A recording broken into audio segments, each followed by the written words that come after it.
Hi, it's Leslie Terebesi again, and I thought I would do this video as a way of summing up or doing an overview of some of the results or some of the research I have been doing lately in the area of Islamic studies. Those of you more familiar with my work may be aware that I have been publishing some books on Amazon.com, and I have some more papers on ResearchGate and on academia. Under my Muslim name, Abdul Karim Abdullah, on ResearchGate, and under my legal name, Leslie Terebesi, on academia. So lately, some of this research has been focusing on what is basically known as the methodology of studying, Islam, in particular the revealed text of the Quran, and in some ways perhaps also other texts that are very often referred to alongside the Quran as resources or sources for the purpose of better understanding of the broader context of the Quran. Now, I'd like to bring your attention to the fact that this kind of research has been, of course, around for a long time, and several people come to mind who have alerted, I think, us, the Muslim community, and perhaps also non-Muslims that may be interested in the subject. Several contemporary writers have alerted us to the need to have a second look at the methodology that has been, in fact, the traditional methodology that has been employed for a long time in our efforts to access, and understand the meaning of the Quran, the Book of Allah. Now, among these people, I would mention, for example, Taha Jabir Alwani, who was the chairman of the IIIT Institute in the United States, Virginia. He is the author of several books on the subject. Perhaps I can mention the Reviving the Balance, published in 2017 by IIIT. I think that was the last book that he published, but other of his books may be found on, as I mentioned, the website of the IIIT Institute. That's IIIT.org, I believe. Then we have his colleague. By the way, both gentlemen may have passed on. May Allah be pleased with them. And his colleague and friend was a chap by the name of Abdul Hamid AbuSulayman, and he also has written some work in which he called attention to the issue or the challenge of using the proper methodology.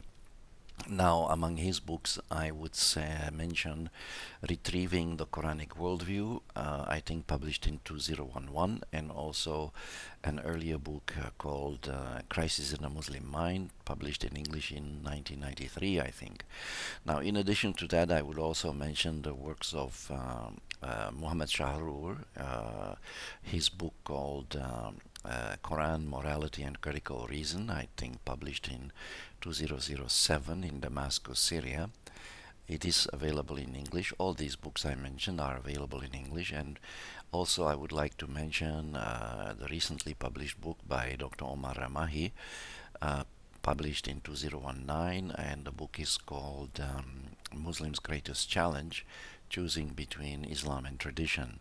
So, of course, apart from the Quran itself, these would be among the major references that I have been making use of in my own work. There's much that I agree with in the assessments by these writers I mentioned, although I do not, of course, always subscribe to everything wholesale. In fact, because if I did that, I would probably be guilty of falling into the trap, the methodological trap, of becoming a muqallid, or employing the so-called methodology of taqlid, which translates into English as a methodology of the unquestioning following of the work of the predecessors, and also perhaps the questioning following of the traditions of our forefathers.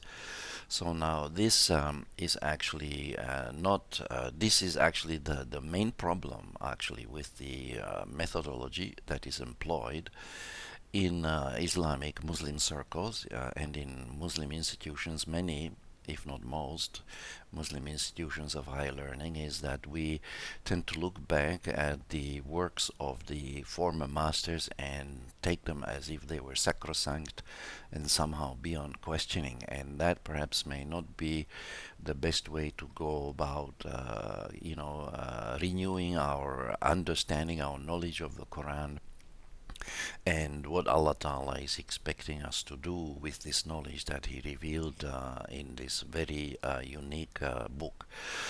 So once again, to go back to the beginning, what are the main problems in this traditional methodology of taqlid, or the unquestioning following, and how did it come about? My own study indicates that there were basically four main stages which led to a significant alteration of our knowledge of revelation. And these four stages, perhaps I can just mention them first and then elaborate a little bit on each. I have some other videos on the subject, so perhaps those who are interested may want to have a look at some of the other videos. One of them is called, for example, the six waves that transformed, Islam into Islamism, or something along those lines. I have a book by that title as well, as a matter of fact. But anyway, to come back to the four stages, what are the what are these four stages? Well, I would place at the beginning a certain attitude towards rationality or reason that was adopted by traditional scholars. I think in a context, as the Alwani points out, among others, in the context of the struggles between the so-called rationalists and the traditionists, the Ahlul Rai and the Ahlul Hadith, in the early days of Islam, over the best way to understand the Quran. The rationalists insisted that we should use our reason, our mind, while the traditionists insisted and still insist that the better way to approach the Quran is through the lens of tradition. In other words, through the eyes of the former scholars. In other words, they are asking us basically to adopt the methodology of taqlid and basically adopt or build on the opinions of the former scholars in our own understanding of the revelation. And the reason for this the reason that they give is that since these people were closer to the Prophet, peace be on him, they had therefore a better understanding of the revelation than anyone else could possibly have that came afterwards. Now, I'm sure there were some people who had a very good understanding of the Quran, but obviously we cannot simply assume that everyone who lived at the time of the Prophet, peace be on him, had a better understanding than people that came afterwards, because it is very clear that quite a few of the people present at the time of the Prophet not only did not always have a good understanding of the book, but in some cases even rejected it wholesale. They basically did not accept the Quran as the revelation from Allah. So anyway, the first stage in this process was then what I sometimes refer to as the marginalization of reason. I sometimes use a stronger term. I refer to this process of subordination of reason to tradition as a kind of repression of reason. Reason was discredited by the traditional scholars on the basis of some traditions attributed to the Prophet, peace be on him, according to which he stated that anyone who expresses his opinion about the Quran has booked for himself a place in hell, and he did something wrong, even if his opinion is correct. And so, of course, as another scholar puts it, the use of reason-based tafsir was, according to these traditions, taken to be equivalent to a form of kufr or disbelief or unbelief. So the traditionalists who reject reason as a primary vehicle for understanding revelation have used these traditions to justify their position. So that would be the first stage in this process, whereby the methodology of understanding the Quran was somehow went off the tracks and off the rails, if you like, to use a stronger expression, and with the end result eventually that we ended up or with a significantly altered knowledge of the revelation by the time the fourth stage was reached. Now, what was the second stage in this process? The second stage in this process of the evolution of the methodology of studying revelation was the elevation, if you like, of the tradition to the rank of revelation. In other words, the hadiths were declared to be a second form of revelation, what some scholars called wahi batin, or hidden or concealed revelation. The first form of revelation being the Al-Quran, which was referred to as the wahi zahir, or the obvious or apparent revelation. So in the second stage, what we witness here is the introduction of the concept of a second revelation, which of course brings us the concept of dual revelation. In other words, that there are two revelations practically of equal authority, and in fact, in some cases where the second revelation, the revelation of tradition, in fact supersedes in some ways and overrules the first revelation of the Quran. Now, this superseding of the Quran actually comes in the third stage of this process, whereby actually, in fact, the traditions, or the hadiths as we know them also, or the sunnah, now Al-Shafi used the word sunnah and hadith as synonymous. So let's for the moment, take that perspective as well.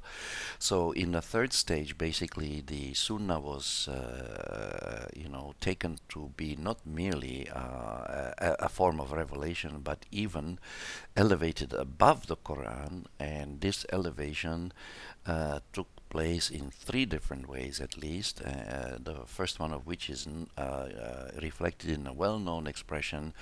In Arabic it says as-sunnah qadiya ala Qur'an, which means in English that the Sunnah judges the Quran. The Sunnah judges the Quran according to this traditional view, in a sense that it helps to explain it. And the fact that the assumption that the Quran needs elaborate explanation is based on another assumption, which actually is not quite consistent with the teaching of Revelation. And the assumption is that the Quran contains or features verses or words which are quote-unquote unclear or ambiguous. But it is a separate matter. Perhaps we can look into it in more detail on another occasion. Anyway, as I was saying, the third stage of this process was the elevation of tradition above revelation. And by the way, this is ironic because the latter-day rationalists, who were known later on as the Mu'tazilites, were accused basically by traditionalists of placing reason or human rationality above revelation.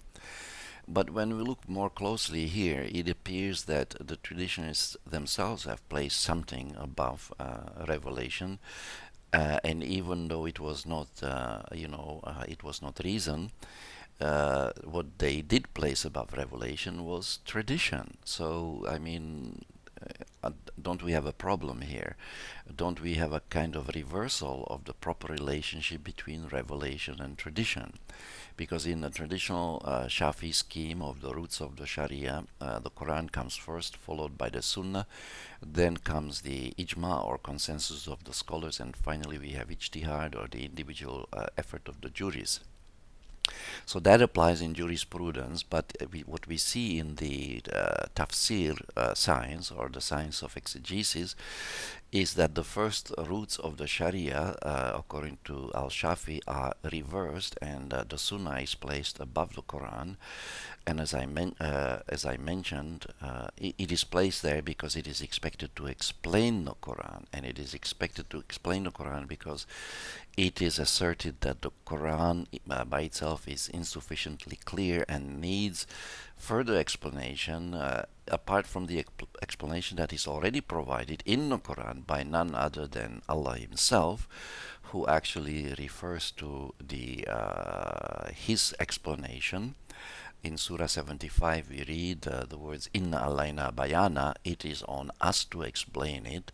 So Allah is telling us that He will explain the Quran, and He also refers to this explanation as the best tafsir. He refers to the Quran as the ahsanu tafsir, and of course He also refers to the Quran as the best hadith, ahsanul hadith. But anyway, that was the third stage. But the third stage has two additional sub-stages, and I will mention them briefly. One is that the assumption or the perception that not only does the Sunnah or the Hadith explain the Quran, it also has the capacity to abrogate parts of the Quran. In fact, according to Tajabir Alwani, the majority of the ulama, the scholars, as early as 660, less than 30 years after the demise of the Prophet, already agreed or accepted the view that even a solitary tradition has the power to abrogate revelation. And we have seen examples of this, of course, in the the abrogation of the rulings on revealed rulings on apostasy, adultery, and blasphemy.